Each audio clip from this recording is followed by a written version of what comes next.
मो प्रिय माने प्रभु जीशु नाम रे समस्त नमस्कार करूछि। आपण माने कोन आज भलरे अछंदी? आपण माने आज भलरे अछंदी ना?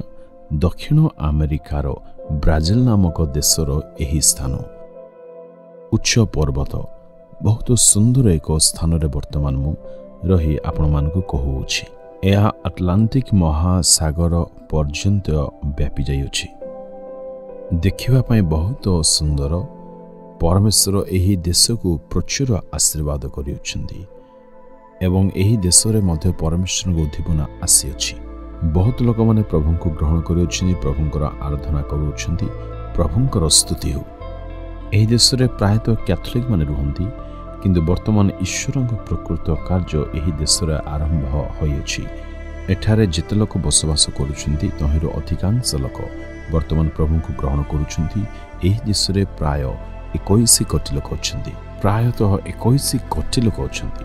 एही देश रे प्रभुंकर कार्य वर्तमान अति सुंदर रूपे आरंभ होई चलछि। प्रभुंक लोक माने प्रभुंकर कार्य को आरंभ होबार देखि आमे माने बहुत आनंदित होटु। प्रभुंक स्तुति हो। प्रभु एठारे एही देश रे बहुत कार्य करुछंती। आज ईश्वरक वाक्य आपण मन कोन कहबा पई चाहे। माथ्यू 5:14 पद, तुम्हे माने जगतर ज्योति। से आपण मानकु कहबा पई चाहंती, तुम्हे माने मोहर पुओ तुम्हे जगतर ज्योति अट, मोहर झियो तुम्हे जगतर ज्योति अट।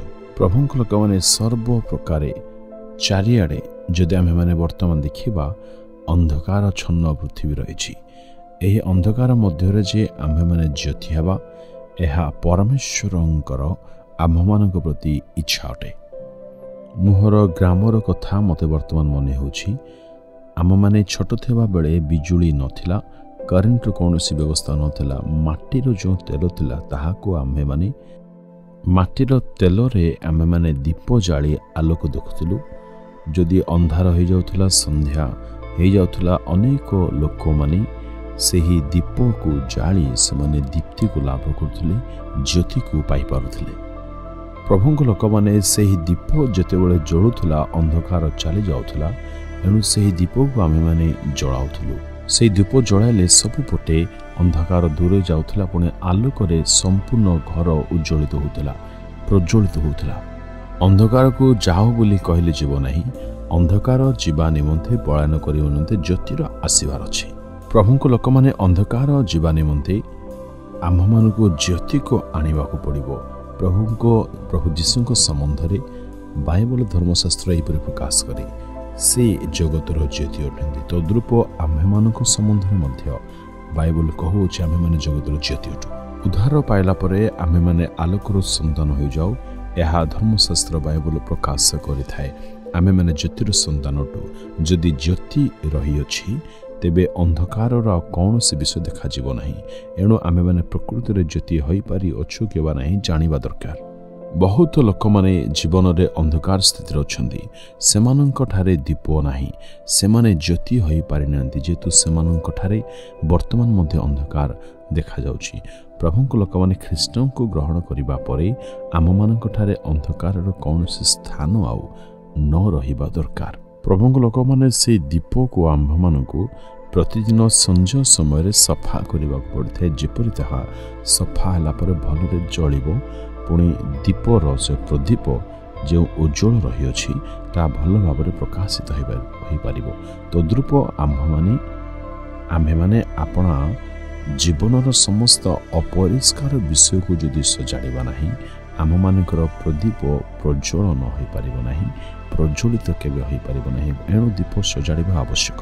प्रभुंक लोक माने आपण माने जे ज्योति अटंती, एहे आह्वान को आपण मानकु संपूर्ण रूपे बुझिबाकू हबो। ज्योति जदि अटंती तथापि उज्ज्वल हेउ नाही, तेबे आपणकर किछि गड़बड़ रहिछि। एणु परिष्कृत हवा निमंते आपण माने संपूर्ण समर्पित हवा आवश्यक। प्रभुंक लोक माने जदि आमे माने ख्रीष्टनकर अटु, तेबे आमे माने ज्योति होइछु। जदि ज्योति हवा सत्वे आम मानकठारे ज्योति बा आलोक देखा जाउ नाही, तेबे आम मानकर परिवर्तन हेबार अर्थात जीवन को समीक्षा करी परिष्कृत हबार आवश्यक अछि। आमे माने प्रतिदिन प्रार्थना करूनाहु, प्रतिदिन शास्त्र ध्यान करूनाहु, ଏହିପରି ଆମମାନଙ୍କ ଆଚରଣ ଦିନକୁ ଦିନ ପରିବର୍ତ୍ତନ ହୋଇ ଖରାପ ହେଉଅଛି, ତେବେ ଆମେମାନେ ଜ୍ୟୋତି ଆଉ ହୋଇ ରହିନାହୁଁ, ଆମେମାନେ ଅନ୍ଧକାରରେ ପଶିଯାଇଛୁ। ପ୍ରଭୁଙ୍କ ଲୋକମାନେ ନିଜର ସତ୍ୟତାକୁ ଯଦି ଆମେମାନେ ବୁଝିଯିବା ପୁଣି ସ୍ୱୀକାର କରିବା, ତେବେ ପରମେଶ୍ୱରଙ୍କ କରୁଣାକୁ ତାଙ୍କ ଦୟାକୁ ଆମେମାନେ ଜୀବନରେ ଦେଖିପାରିବା। ପୁଣି ପରିଷ୍କୃତ ହେବା ନିମନ୍ତେ ସମର୍ପଣ କଲେ ସେ ଆମମାନଙ୍କୁ ପୁଣି ଥରେ ଦୀପ୍ତି ସ୍ୱରୂପେ ଜ୍ୟୋତି ସ୍ୱରୂପେ ଆମ ଜୀବନକୁ ସେ ଗଢ଼ିଦେବେ। ପ୍ରଭୁଙ୍କ ଲୋକମାନେ ଅନେକ ଏହି ପ୍ରକାର ଶିକ୍ଷା ଶୁଣିବା ପାଇଁ ପସନ୍ଦ କରୁନାହାନ୍ତି। ଏକ ବିଷୟ ମୋର ମନେ ହେଉଛି, ଏକ ସହରରେ ଯେତେବେଳେ ମୁଁ ଯାଇଥିଲି ସେଠାରେ ଲୋକମାନେ ଜ୍ୟୋତି ବୋଲି ଭାବୁଥିଲେ, କିନ୍ତୁ ସେମାନଙ୍କ ଜୀବନ ଅନ୍ଧକାର ହୋଇଯାଇଥିଲା। ଆପଣ ଯଦି ପ୍ରକୃତିରେ ଜ୍ୟୋତି ହୋଇ ରହିବେ, ଆପଣ ଯେଉଁଠାରେ ରହୁଛନ୍ତି ଚତୁଃପାର୍ଶ୍ୱରେ ଆପଣ ନିଶ୍ଚୟ ପରିବର୍ତ୍ତନକୁ ଦେଖିପାରିବେ। ଆମେ ଆଜି ପରମେଶ୍ୱରଙ୍କୁ କହିବା, ହେ ପ୍ରଭୁ, ତୁମ୍ଭ ବିନା ମୁଁ କେବେ ମଧ୍ୟ ଉଜ୍ଜଳ ଦୀପ୍ତି ଦେଇପାରିବି ନାହିଁ।